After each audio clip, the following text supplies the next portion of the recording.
नमस्कार दोस्तों, स्वागत है आपका सीएसई पाठशाला में। हम लोग बीपीएससी के लिए पीएसआईआर का क्वेश्चन को डिस्कस करेंगे।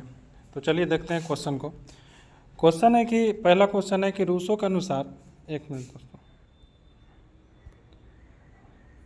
पहला क्वेश्चन है कि रूसो के अनुसार किस चीज़ ने इंसान को नोबल सेवेज से डिप्रेड एनिमल बना दिया। मतलब कि जो नोबल सेवेज था, नोबल सेवेज मतलब कि वर्चुअस इंसान, अच्छा इंसान, एथिकल इंसान, मतलब कि जो अपने राइट का भी ख्याल रखता है, दूसरे राइट का भी ख्याल रखता है, तो नोबल सेवेज कहेंगे।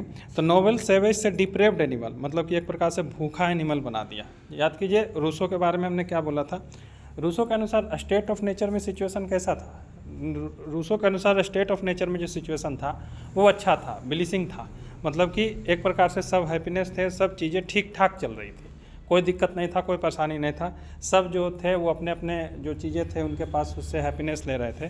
तो आखिरकार कौन सा ऐसा चीज़ था जिसने इंसान जो नोबल सेवेज था, वर्चुअस था, वैल्यूज वाला इंसान था, मूल्यों का ध्यान रखता था, नैतिकता का ध्यान रखता था, इथिक्स का ध्यान रखता था, उसके जगह पर वो डिप्रेव्ड एनिमल बन गया। मतलब कि भूखा इंसान बन गया, लालची इंसान बन गया। तो ये कौन सा चीज़ था। तो रूसो के अनुसार जब प्राइवेट प्रॉपर्टी का जब कॉन्सेप्ट आया तो इसके कारण क्या हुआ कि जो इंसान था वो नोबल सेवेज से डिप्रेव्ड एनिमल बन गया। क्यों? क्योंकि प्राइवेट प्रॉपर्टी का जो कंसेप्ट आया तो इस यहाँ पर माई और थाई का कंसेप्ट आ गया। मतलब कि मेरा और तेरा का कंसेप्ट आ गया। मतलब कि लोग अब ज़्यादा से ज़्यादा प्रॉपर्टी को अर्जित करने की कोशिश करने लगे।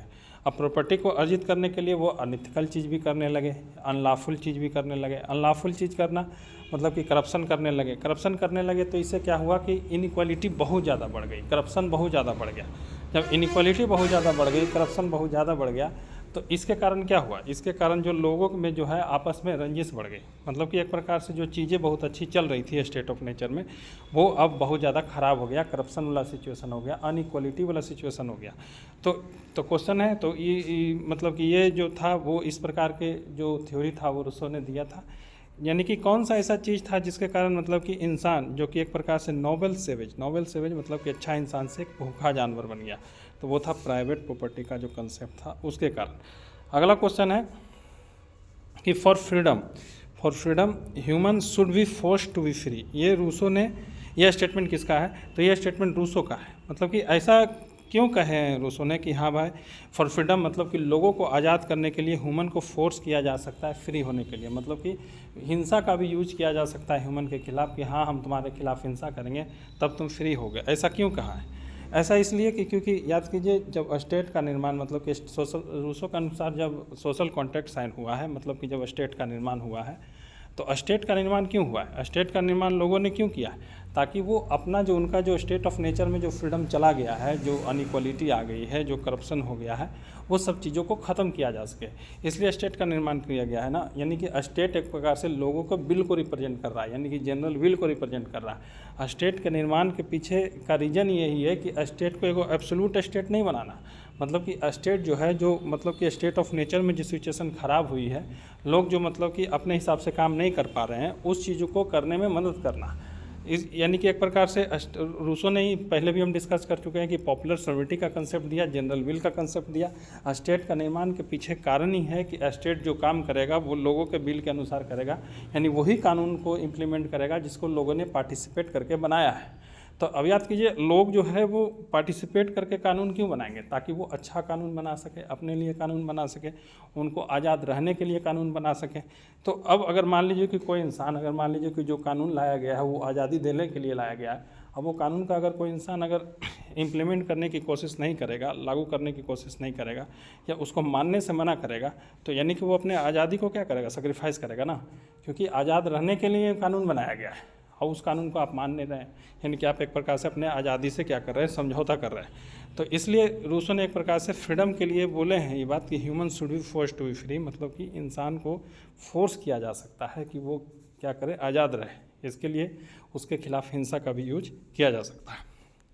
अगला जो क्वेश्चन है, रूसो के अनुसार जो है, रूसो के सिद्धांत को किस रूलिंग सिस्टम के द्वारा सबसे ज़्यादा मिसयूज किया गया है? मतलब कि रूसो ने जो ये बात बोला है कि for freedom human should be force to be free, इस चीज़ को लेकर के मतलब कि कौन सा जो रूलिंग सिस्टम था जिसने सबसे ज़्यादा मिसयूज किया अपने रूलिंग सिस्टम को जस्टिफाई करने के लिए, अपने रूलिंग सिस्टम के लिए एक प्रकार से क्या करने के लिए, कंसेंट डेवलप करने के लिए। तो ये सबसे ज़्यादा जो यूज हुआ था, जो उस समय जो नाजिज़म फासिज्म जैसा रजीम जो देखने को मिला था वर्ल्ड लेवल पर, उसके द्वारा, क्योंकि हिटलर थे या फिर जो मुसोलिनी थे, उन्होंने इस प्रकार की बातें को बोला था कि देखिए हम जो कर रहे हैं वो आपकी आज़ादी के लिए कर रहे हैं, मतलब कि जो हम आपके खिलाफ़ जो हिंसा कर रहे हैं वो इसलिए कर रहे हैं क्योंकि आप आज़ाद हो सकें। मतलब कि आज़ादी देने के लिए अगर मान लीजिए कि कोई पर्टिकुलर कम्युनिटी के खिलाफ़, जैसे हिटलर था, हिटलर के बारे में बोला जाता है ना कि वो हिटलर ने एक प्रकार से ज्यूज के खिलाफ़ क्या किया था कि बहुत ज़्यादा क्या किया था, हिंसा का यूज किया था। तो हिंसा का यूज किया था तो उसके प्रति हिटलर ने क्या एक प्रकार से लॉजिक दिया था, वो यही लॉजिक दिया था ना कि इन लोग को इसलिए फोर्स किया जा रहा है ताकि ये लोग आज़ाद हो सके। ऐसा तो एक प्रकार से रूसो ने भी कहा है, क्योंकि जो स्टेट है यानी कि जो हम लोग हैं वो एक प्रकार से जनरल विल को रिप्रेजेंट कर रहे हैं, यानी कि एक प्रकार से आप ही लोगों ने इस स्टेट का निर्माण किया है। तो आप लोग ने स्टेट का निर्माण इसलिए किया है ना ताकि स्टेट ऐसा काम करे जिससे आप और ज़्यादा आज़ाद हो, ऐसा कानून इम्प्लीमेंट करवाएं जिससे और ज़्यादा आप क्या हो, आज़ाद हो। इसलिए हम लोग जो आपके खिलाफ़ जो फोर्स का यूज कर रहे हैं वो एक प्रकार से आपको एक प्रकार से क्या किया जा रहा है, आज़ाद रहने के लिए यानी कि लिबर्टी देने के लिए आपको क्या किया जा रहा है, फोर्स किया जा रहा है। तो रूसो के सिद्धांत को किस रूलिंग सिस्टम के द्वारा सबसे ज़्यादा मिसयूज किया गया है, तो नाजिज़म और फासिज्म के द्वारा। अगला जो क्वेश्चन है वो देखते हैं, करंट का क्वेश्चन है, I2U2 यानी कि पश्चिमी क्वाड में कौन कौन देश हैं जो शामिल है। याद कीजिए इंडियन ओशियन में जो है वो क्वाड है, जिसमें कौन कौन से देश शामिल हैं। इसमें मेनली भारत है, USA है और ऑस्ट्रेलिया और UK, ये 4 देश है ना, जो कि एक प्रकार से क्या है, वो जो इंडियन ओशियन में जो क्वाड है उसमें शामिल है। तो पश्चिमी क्वाड यानी कि जो वेस्टर्न जो क्वाड है उसमें कौन कौन सा देश शामिल है, तो इसमें इंडिया, UAE, USA और इजराइल है जो इसके मेंबर कंट्री हैं। अगला क्वेश्चन देखते हैं, ये भी करंट का क्वेश्चन है कि भारत और UAE के बीच में सेपा कब साइन हुआ था। तो भारत और UAE के बीच में सेपा साइन हुआ है 2022 में। अगला क्वेश्चन हम लोग देखते हैं, हाँ ये भी रिवीजन का क्वेश्चन है कि प्लेटो का मेथोडोलॉजी क्या है। हम पहले भी डिस्कस कर चुके हैं कि प्लेटो ने किस मेथोडोलॉजी का यूज करके अपना थ्योरी दिया है। तो ये मेनली इनका जो मेथोडोलॉजी है वो डायलेक्टिक है और डिडक्टिव है। डायलेक्टिक के बारे में एक प्रकार से ये बहुत यूजफुल मेथोडोलॉजी है कोई भी सच को जानने के लिए। ये मेनली सोक्रेटिस ने दिया था। किसने दिया था? सोक्रेटिस ने दिया था। इनका कहना था कि डायलेक्टिव मतलब क्या, अगर आपको सच जानना है तो इसका मतलब कि जो ओरिजिन है वो आप ही हैं। मतलब कि अगर आपको सच जानना है तो इसके लिए आप ही कोशिश कर सकते हैं सच को जानने के लिए।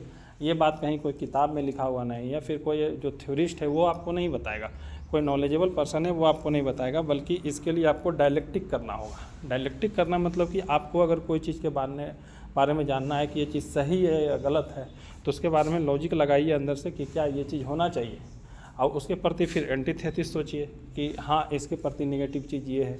अच्छा, इस चीज़ को कंप्रोमाइज़ कर दिया जाएगा तो फिर हम सही सच को जान सकते हैं। एग्जाम्पल के लिए, जैसे कि एग्जाम्पल के लिए आपके मन में आ रहा है कि एक प्रकार से जो उदारवाद यानी कि लिबरलिज्म की जो आइडियोलॉजी है वो अच्छी आइडियोलॉजी है, ये आपकी थेसिस हुई। अब एंटीथेसिस में क्या आएगा? एंटीथेसिस में यही आएगा ना कि अब लिबरलिज्म की आइडियोलॉजी लाया जाता है, यानी कि प्राइवेट प्रॉपर्टी का कंसेप्ट लाया जाएगा, कैपिटलिज्म को बढ़ावा दिया जाएगा, तो इसके कारण अनइक्वलिटी बहुत ज़्यादा आ जाएगा। क्यों? क्योंकि जो नॉलेजेबल होगा, जिसके पास साधन होगा, वो तो बहुत पैसा कमा लेगा, और जिसके पास नॉलेज नहीं होगा, जिसके पास साधन नहीं होगा, वो पैसा नहीं कमाएगा। यानी कि एक प्रकार से अनइक्वलिटी भी आता है। तो थेसिस क्या है? उदारवाद अच्छा है। एंटीथेसिस क्या है? कि इससे अनइक्वलिटी आता है। तो अनइक्वलिटी आता है तो इसको अगर मान लीजिए कि अनइक्वलिटी के लिए अगर कुछ काम कर दिया जाए, यानी कि वेलफेयर के लिए, लोग इन अनइक्वल जो लोग हुए हैं उनके वेलफेयर के लिए अगर काम कर दिया जाए तो अनइक्वलिटी को ख़त्म किया जा सकता है। तो इससे फिर क्या आया कि थेसिस हुआ, एंटीथेसिस हुआ, सिंथेसिस आ गया वेलफेयर स्टेट। यानी कि एक प्रकार से वेलफेयर स्टेट जो है वो एक प्रकार से उदारवाद का ही रूप है। लेकिन इसमें क्या किया गया है कि कैपिटलिज्म, यानी कि जो लोग उदारवाद का अच्छा से यूज नहीं कर पा रहे हैं, जो प्राइवेट प्रॉपर्टी अपना नहीं बना रहे हैं, अपना वेलफेयर नहीं करवा रहे हैं, जो कि एक प्रकार से जो अपने लिए कुछ नॉलेज अर्जित नहीं कर पा रहे हैं कि उनके पास पैसा नहीं है, साधन नहीं है, तो उसके लिए स्टेट क्या करेगा? वेलफेयर करेगा, जैसे रिजर्वेशन के माध्यम से, या फिर उसके लिए वेलफेयर स्कीम चला करके, जैसे PDS स्कीम चल रही है, फूड सिक्योरिटी एक्ट के अंतर्गत, या फिर बहुत सारा महिलाओं के लिए जो स्कीम चल रही है, या फिर बहुत सारे जो बच्चे हैं जो अनाथ हैं, या फिर जो बच्चे जो गरीब हैं उसके लिए जो मिड डे मील जो चल रही है। तो ये सब जो चीज़ है वो क्या है, वेलफेयर पॉलिसी है ना। तो उसी प्रकार से थेसिस हुआ उदारवाद, एंटीथेसिस हुआ कि हाँ एक प्रकार से इनइक्वालिटी आती है, सिंथेसिस हो गया वेलफेयर स्टेट, यानी कि इसमें आप किसकी नॉलेज की ज़रूरत पड़ी, किसी की नॉलेज की ज़रूरत नहीं पड़ी। तो ये जो प्रक्रिया है वो तब तक चलते रहेगा, यही सिंथेसिस, फिर आगे में थेसिस बनेगा, उसके खिलाफ कुछ एंटीथेसिस आएगा, फिर सिंथेसिस बनेगा। तो इस प्रकार से आप कर सकते हैं कि आप डायलेक्टिव के माध्यम से कोई भी नॉलेज को अर्जित कर सकते हैं।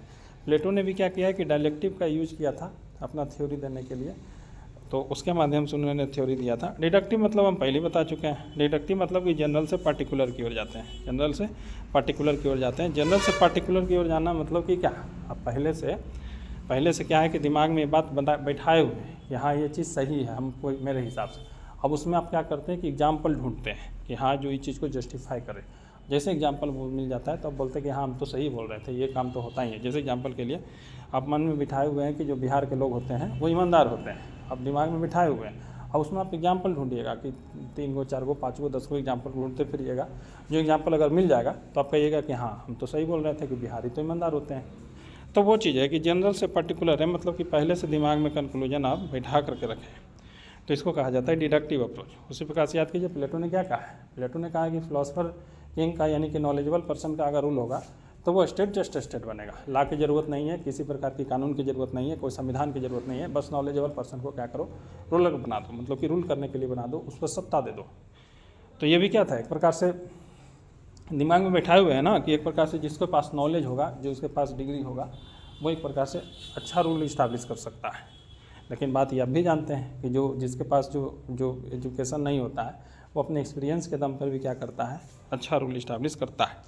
तो प्लेटो अपने अप्रोच में डायलेक्टिव है, डिडक्टिव है, ये पहले भी हम डिस्कस कर चुके हैं। तो ठीक है दोस्तों, आज के डिस्कशन में बस इतना ही है। धन्यवाद, मिलते हैं फिर से अगले